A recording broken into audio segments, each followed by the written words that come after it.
So good day. For this recording, we will discuss fractions.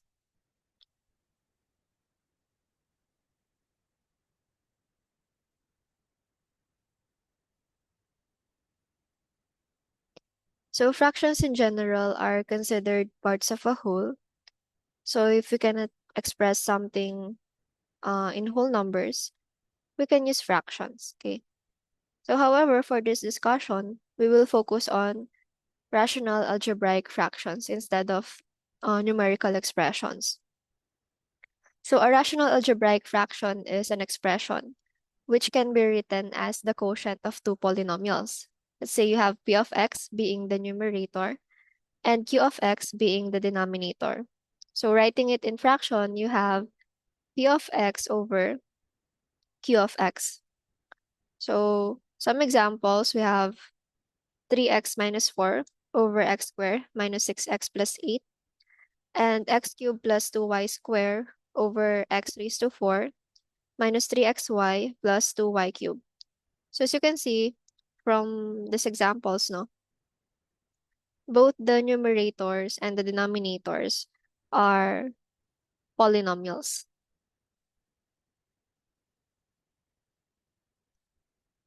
So some rules for manipulation of algebraic fractions, which is like the same lang for fractions in arithmetic or numerical expression.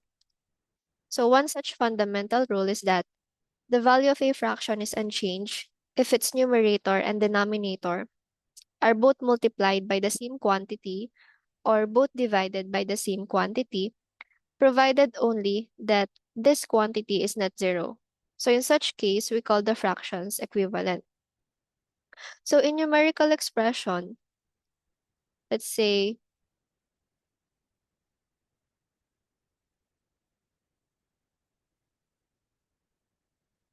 let's say you have 2 over 5,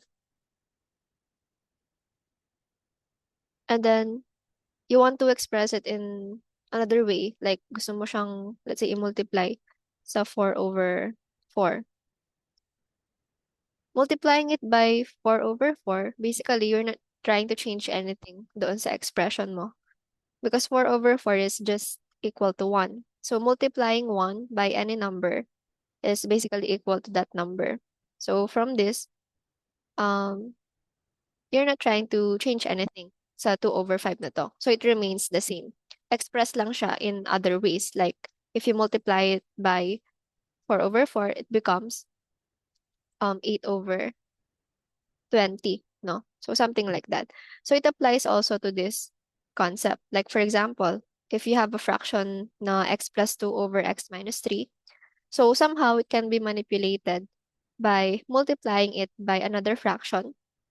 Let's say x minus 1 over x minus 1. So dito, dahil it has the same numerator and denominator, basically, it's just equal to 1. So multiplying it to another quantity, yung sagot is the quantity itself. So let's say you want to multiply these two parameters here. So multiplying them, you have the quantity x plus 2 times x minus 1 over x minus 3 times x minus 1. So multiplying them for the numerator, you have x squared plus x minus 2. And then for the denominator, you have x squared minus 4x plus 3. So provided that if let's say kailangan mo ng or magsasubstitute ka ng value for x, you have to make sure that x minus 1 is not equal to 0. So sa anong value ng x magi-equal yung x minus 1 to 0? That is if x is equal to positive 1. Okay.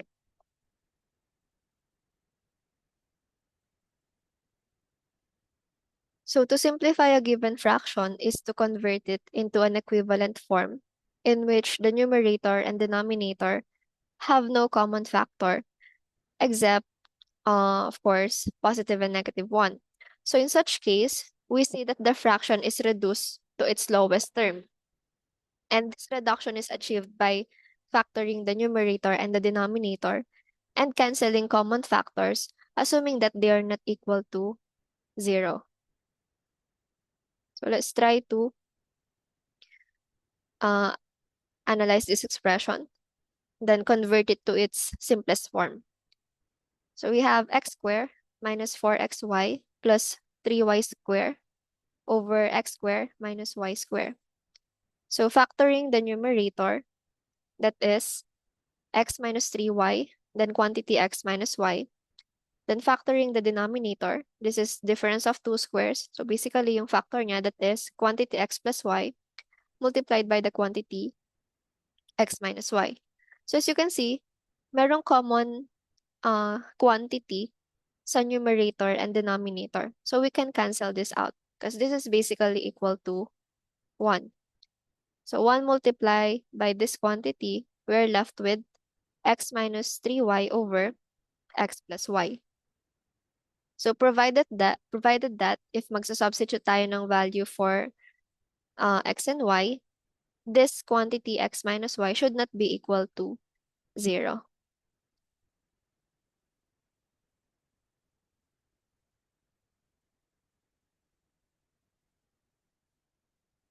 So next one, sum and difference of algebraic fractions. So the algebraic sum of fractions having a common denominator is a fraction whose numerator is the algebraic sum of the numerators of the given fractions and whose denominator is the common denominator. So let's try to recall how we solve this using numerical expression, no? So if they have the common denominator, let's say you have 1/4 plus 7 over 4. Okay. So what do we do here is that we just copy the denominator, which is 4, kasi common nga siya. And then, we just perform the basic operation sa numerator. So that is 1 plus 7. So the same concept applies here. So if you have the same denominator for all your terms, let's say for this example, which is 2 over x minus 3, minus 3x plus 4 over x minus 3, plus x squared plus 5 over x minus 3. Basically, we just have to copy the denominator since it is common for all terms, and then perform the basic operation on the numerator. So for the first term, you have 2. Then on the second term, that is minus the quantity 3x plus 4. So minus, then 3x plus 4, and then plus x squared plus 5. Then we can simplify the numerator here. So simplifying the numerator, that is 2, and then distribute the negative here. So negative times 3x, that is negative 3x. Negative times positive 4, that is negative 4. Then distribute the positive. So positive times x squared, that is plus x squared. Then positive and positive, that gives you positive 5. So all over x minus 3. And then combining similar terms, then rearranging the terms such that the term with the highest exponent comes first.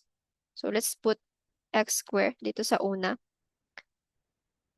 Then negative 3x. And then the constants. So we have 2 and then negative 4, then positive 5. So 2 minus 4, that is negative 2. And then adding 5, that is positive 3. Then all over x minus 3. No?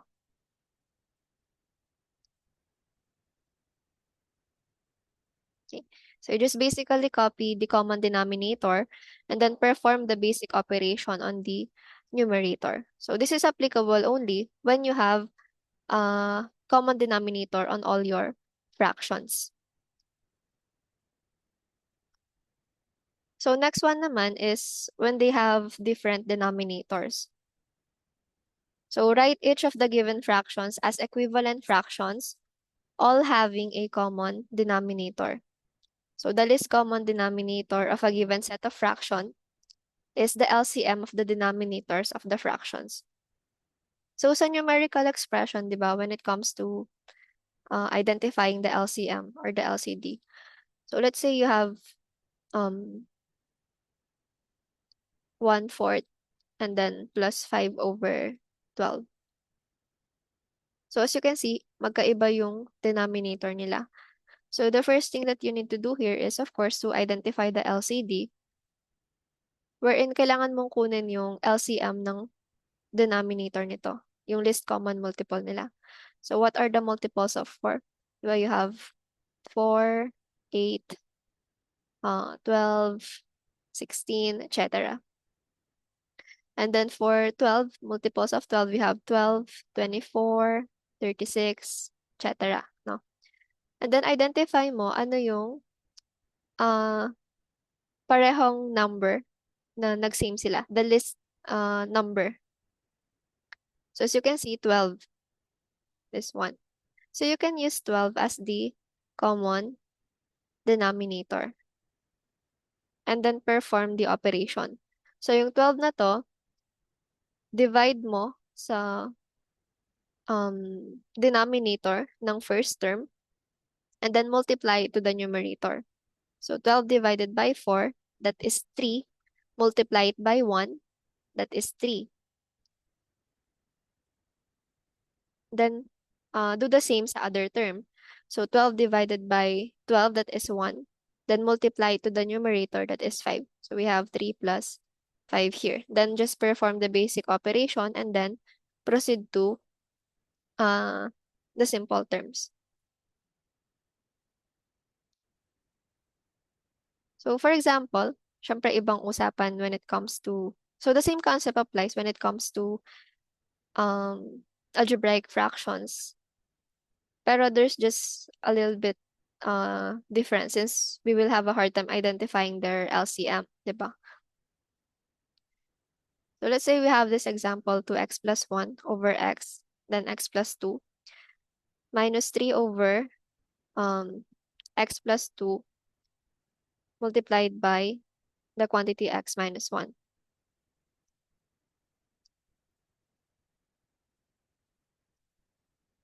So what I usually do when it comes to this situation, I'll just have to put all the denominators as LCD. So yung x plus 2, common kasi sa kanila. So I'm gonna write x plus 2 here. Then you have here x, and then x minus 1. And then same nung ginawa natin dito. So yung LCD na to, i-divide natin sa denominator ng first term, and then multiply natin siya sa numerator ng term na yon. So you have the LCD x times x plus 2 times x minus 1, or the quantity x plus 2 times the quantity x minus 1. So dividing it with x multiplied by the quantity x plus 2. So anong matitira? You have x minus 1. And then multiply it to the numerator, which is 2x plus 1. So you write here 2x plus 1. Then this is minus, no? So proceed tayo sa second term. So that is minus. Then same concept. So yung LCD, divide natin sa denominator ng second term. So that is the quantity x plus 2 multiplied by the quantity x minus 1. So ano yung matitira na term from the LCD? You have x. So si x niyan, imumultiply mo sa numerator nitong term na to. So x times 3. So you have 3x here. And then simplify.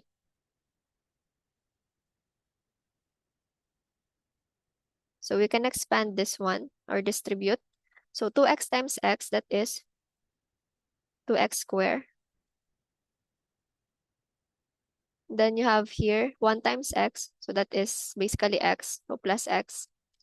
And then 2x times negative 1, that is negative 2x.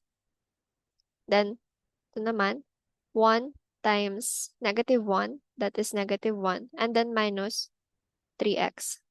So all over the LCD, which is x times the quantity x plus 2 times the quantity x minus 1. Then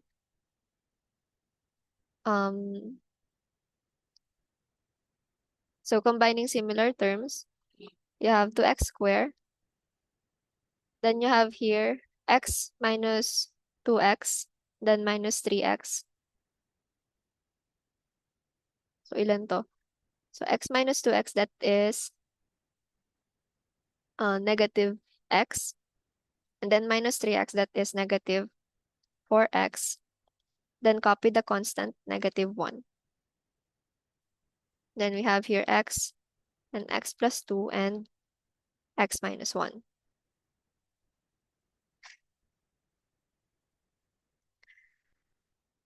So apart from this method, no, you can actually use yung manipulation kanina.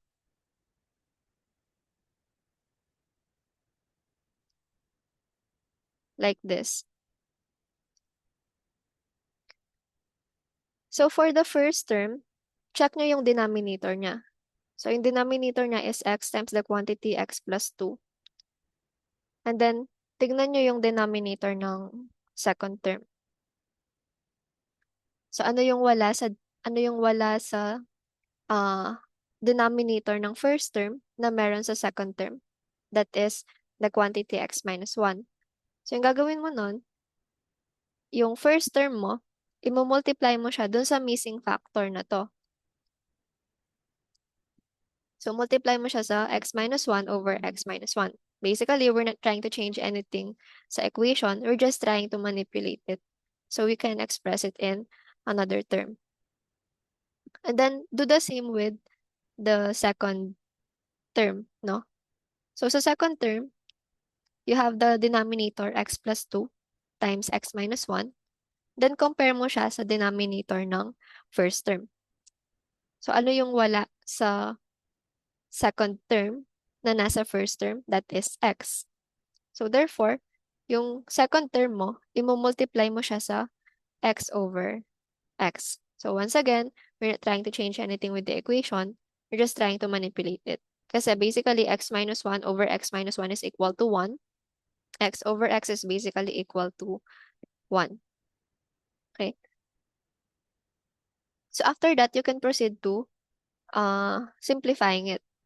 So you have 2x plus 1 times the quantity x minus 1, then minus 3 times x here. So 3 times x. And then use the LCD x times x plus 2 times x minus 1. So same answer lang siya from the initial method that we use, no? So you can use any kung saan kayo mas comfortable.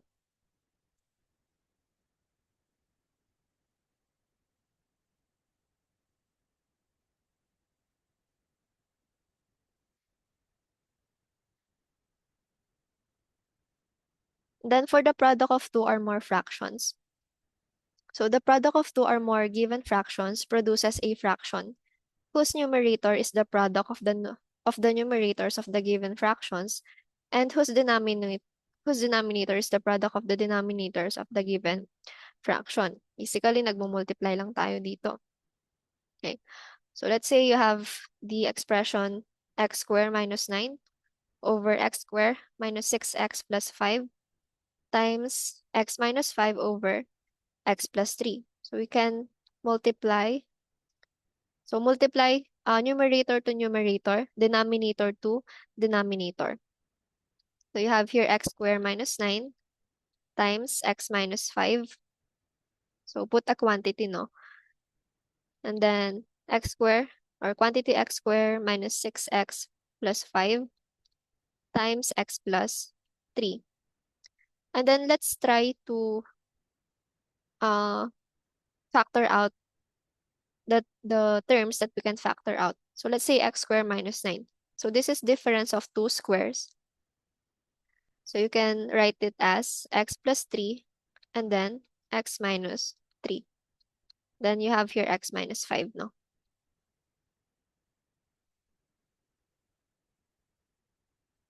Then for the denominator, so we can factor out x squared minus 6x plus 5. So this is x squared, so first term. So you can write x and x here.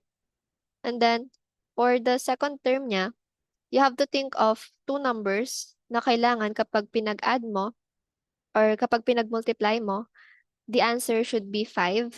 And then kapag pinag-add mo, the answer should be negative 6.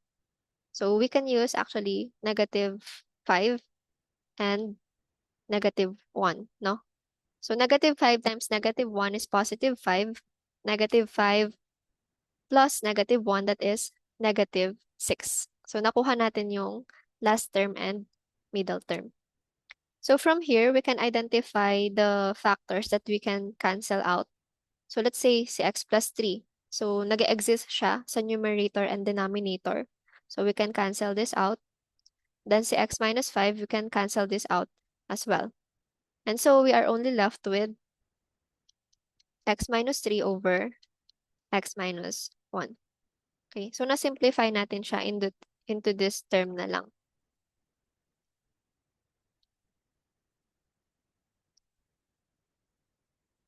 So next one, yung quotient of fractions. So the quotient of two given fraction is obtained by inverting or getting the reciprocal of the divisor and then multiplying. So let's say you have 7 over x squared minus 4 divided by x times y over x plus 2. So first step is, syempre copy the dividend and then take the reciprocal of the divisor and then proceed to multiplication. So ibig sabihin, magta-times ka na dito with the reciprocal of the divisor. So reciprocal niya, pagpapalitin lang natin yung pwesto ng denominator and numerator. So instead of writing it as xy over x plus 2, we can write it as x plus 2 over xy. Okay? So proceeding to multiplication, we have 7 times x plus 2 over x squared minus 4. So put a quantity and then xy. So from here, we can actually factor out x squared minus 4. So once again, this is difference of two squares. So we can write it as x plus 2, then x minus 2, then times xy. And x plus 2 is common sa denominator and numerator. So we can cancel this out.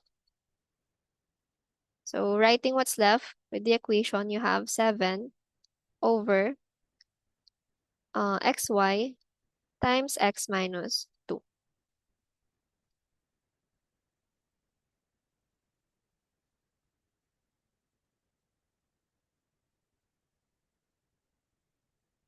Then for complex fractions naman, so a complex fraction is one which has one or more fractions in the numerator or denominator or in both. So to simplify a complex fraction, you have to reduce the numerator and denominator to simple fractions and then divide the two resulting fractions. Okay. So let's have this example. So double-double yung fraction dito, no? You have x minus 1 over x all over 1 plus 1 over x. So let's try to simplify muna yung numerator natin. So let's try to rewrite it this way para di nakakalito. So x, this is basically equal to x over 1, no? So pareho lang to. X and x over 1 is the same lang. Then you have minus 1 over x. So let's try to identify its LCD. So yung LCD niya is x. Then, simplify. So x times, or sorry, x divided by 1 is x. Then multiplying by x, you have x squared. Then for this one, x divided by x is 1. Multiplying it by negative 1, that is negative 1. So we do the same with the denominator. So we can rewrite it as 1 over 1 plus 1 over x. Then identify the LCD, so which is x as well. So x divided by 1 is x, multiply it by 1 is x. Then plus, so x divided by x is 1, multiply it by 1 is 1. So pagsamahin na natin siya. So you have here x squared minus 1 over x all over x plus 1 over x. And then since division siya, what we can do is we can take the reciprocal of the divisor and then multiply it to the dividend. Or in this case, take the reciprocal of the denominator and then multiply it to the numerator. So you have here x squared minus 1 over x, then multiply to x over x plus 1. So ito is the reciprocal of this denominator, no? So from here, we can actually cancel out x and x. So x over x is basically equal to 1. So pwede natin siyang i-cancel out. And then we can factor out x squared minus 1. So factoring out x squared minus 1, this is once again difference of two squares. So you have x plus 1 and then x minus 1 all over x plus 1. So x plus 1 exists sa numerator and denominator. So we can cancel this out as well. So final answer would be x minus 1.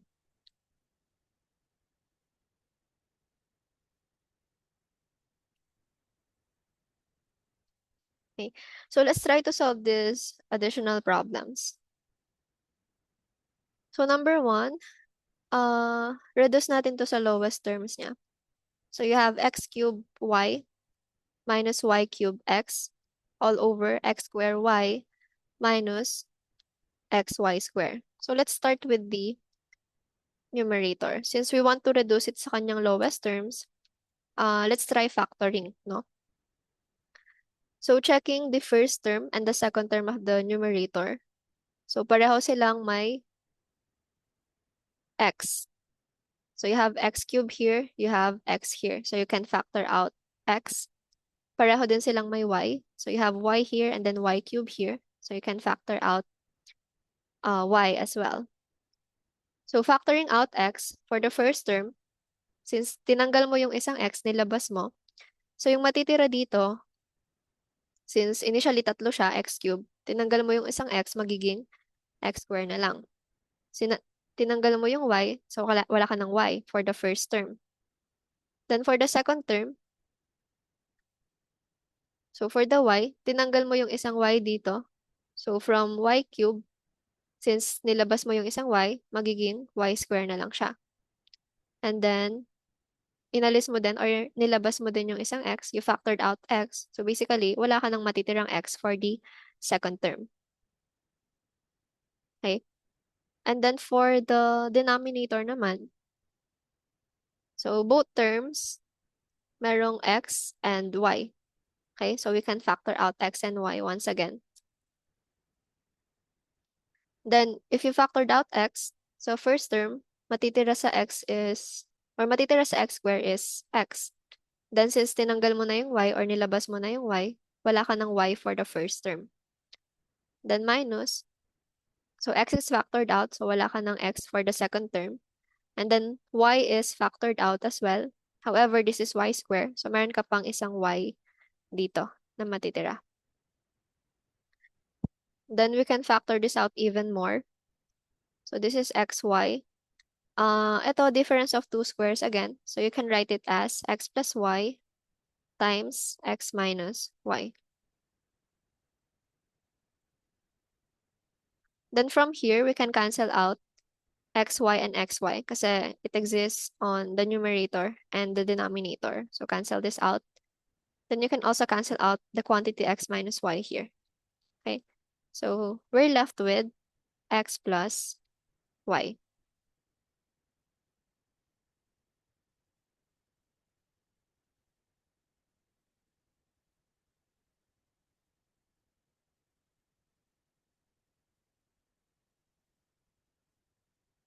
So next one, combine these fractions here.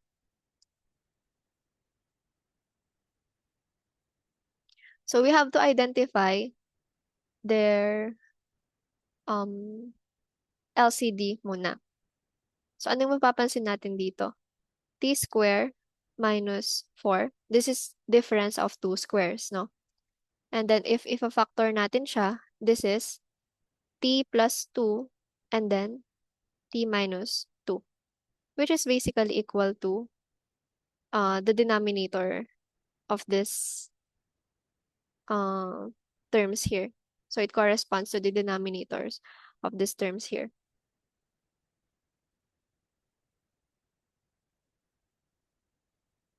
And so, from here, we can easily identify na yung LCD nung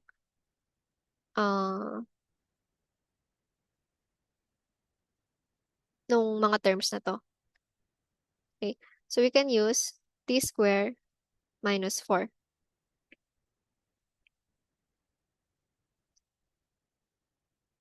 Then, t square minus 4, so divide it sa denominator ng first term, then multiply it to the numerator. So, t square minus 4 is basically this quantity here.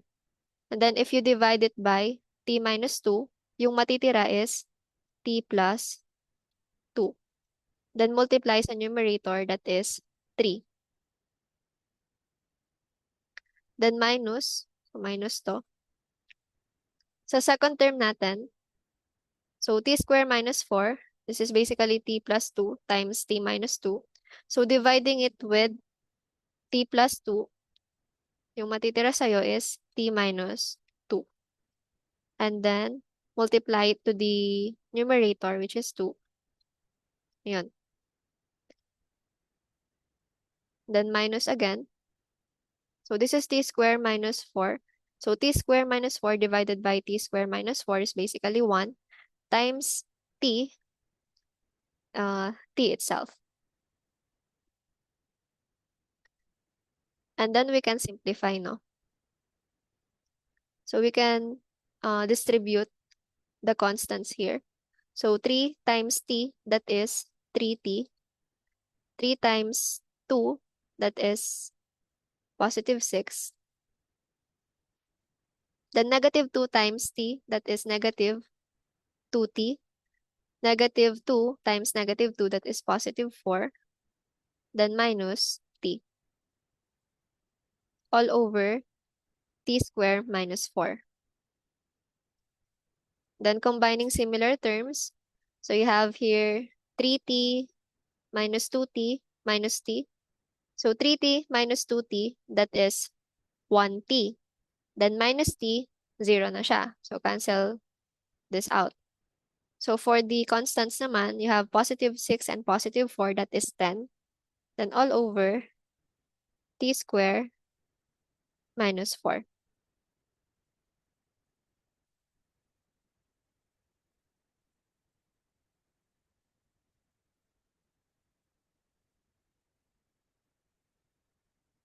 Okay.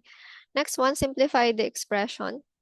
So you have 6x minus 12 over 4xy plus 4x times y squared minus 1 over 2 minus 3x plus x squared. So multiply natin sila muna.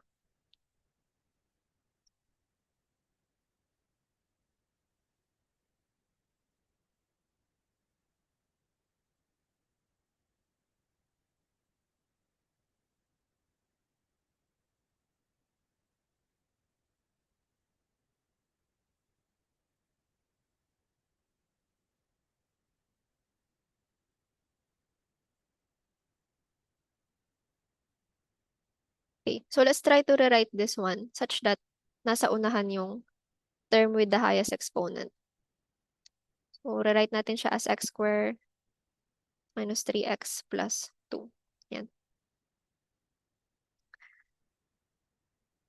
So factor out what can be factored out, no? So starting with the first quantity, 6x minus 12. So we can factor out 6 here. So you have 6. And then, if you factored out 6, matitira sa first term niya is x.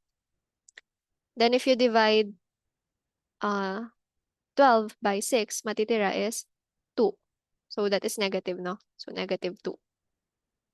Next one, this is y squared minus 1, difference of two squares. So that is y plus 1, y minus 1.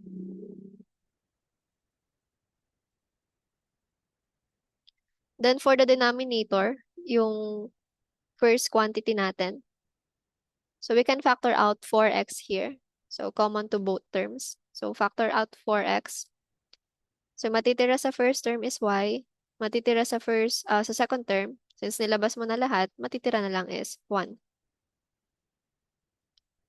Then for the second quantity, x squared minus 3x plus 2. So naka-x squared to. So we can write x and x here. Then isip kayo ng number na kapag pinag-multiply nyo, yung product is positive 2. And then kapag pinag-add, yung sum is negative 3. So from here, pwede siya yung negative 2, then negative 1. So negative 2 times negative 1 is positive 2. Then negative 2 minus 1 is negative 3. So pwede siya, no? Then simplify natin. So identify yung mga terms na common sa numerator and denominator. So we have here x minus 2 and x minus 2. We have y plus 1 and y plus 1.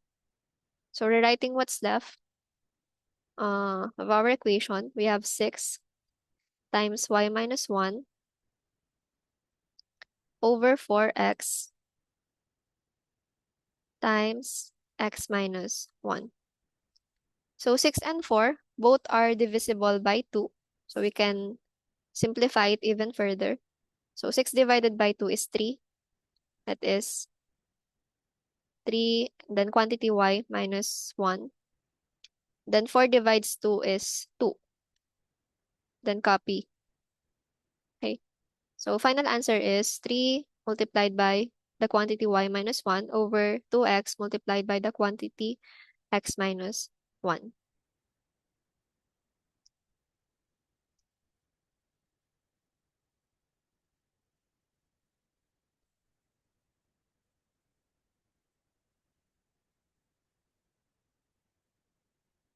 Then for this one, simplifying it. So we have a division, no? So you have 9 minus x squared. And then you have here x raised to 4 plus 6x raised to 3. Then since division siya, take the reciprocal of the divisor and then proceed to multiplication.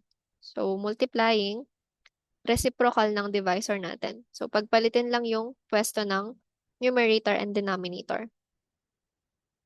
So you have here x squared plus 7x plus 6. Then sa baba, x cubed minus 2x squared minus 3x.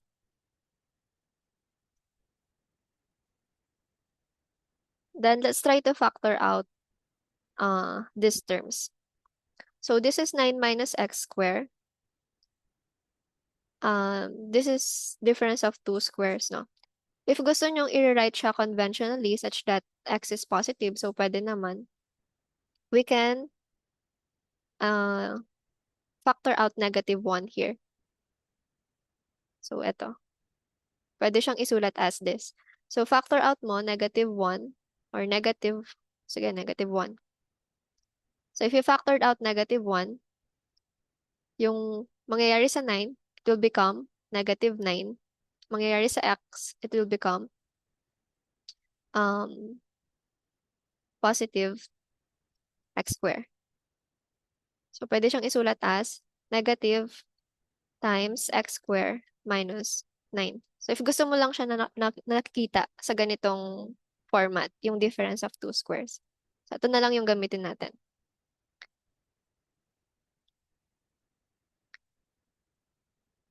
Okay, so negative, and then factor out natin to, x squared minus 9. So difference of two squares, you have x plus 3, then x minus 3.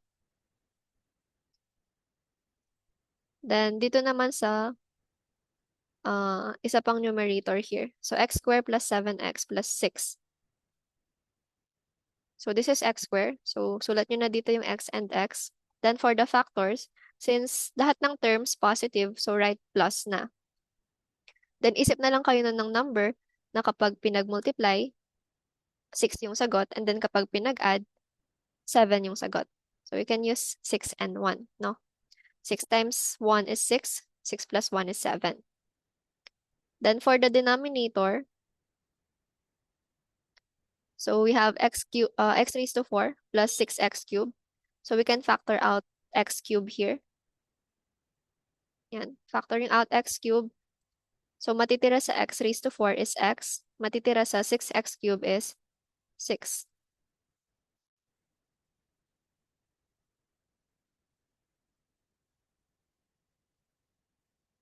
And then sa term naman na to, so x cubed minus 2x squared minus 3x. So we can factor out x. So lagyan natin ng quantity. So factoring out x, yung matitira is sa x cubed, it will be x squared. So negative 2x squared, it will be negative 2x. And then for negative 3x, it will be negative 3. Then we can still factor this out, no? So rewrite ko lang siya.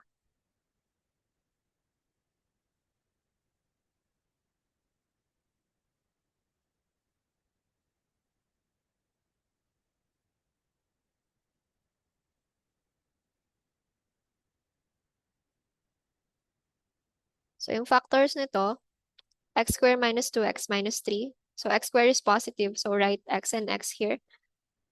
Then, yung numbers dapat natin, the product should be negative 3, and then the sum should be negative 2x. So I think this is negative 3 and positive 1. So negative 3 times positive 1 is negative 3. So negative 3 plus 1 is negative 2. Okay. Then let's try to identify the terms that we can cancel out. So you have x minus 3. So factor out x minus 3. Or sorry, cancel out x minus 3, no?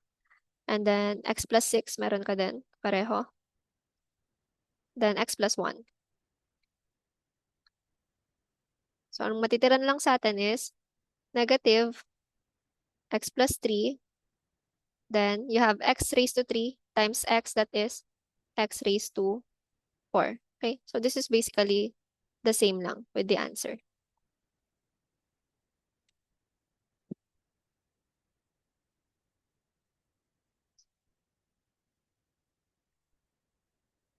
Then this one naman, under complex fractions, no? So sa numerator, you have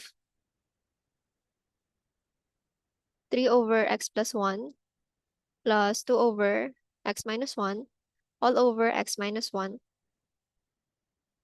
over x plus 1.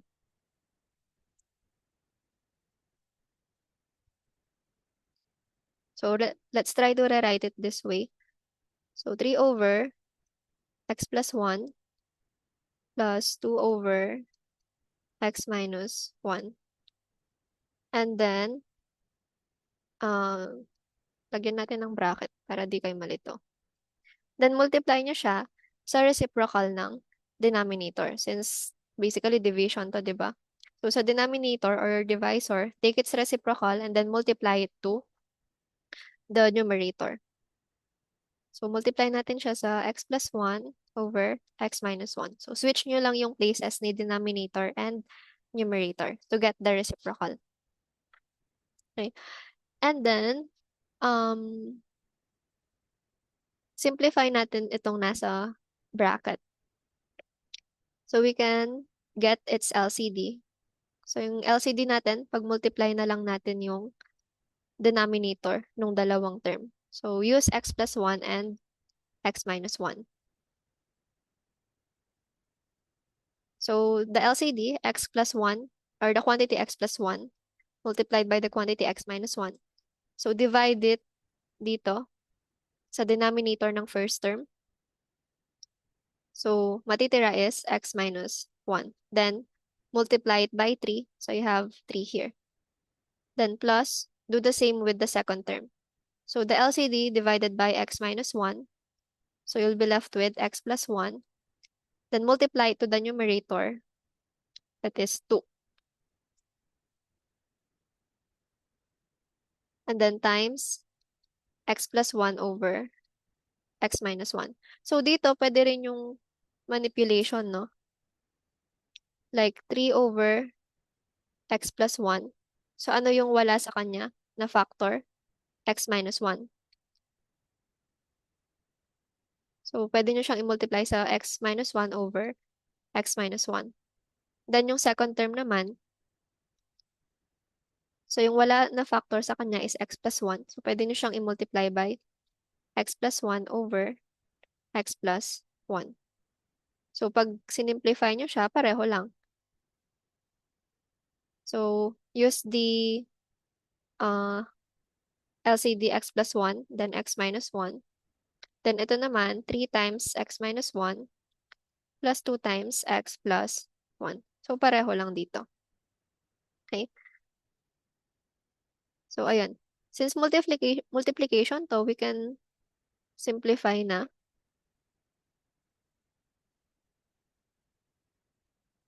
Okay. So, we can cancel out x plus 1 here since nag-exist siya sa both side or sa numerator and denominator. So, you can cancel out x plus 1. And then, simplify natin yung nasa numerator. So, distributing, you have 3x or 3 times x is 3x. 3 times negative 1 is negative 3. Then plus 2 times x is 2x. Then 2 times positive 1 is positive 2. So all over x minus 1 times x minus 1.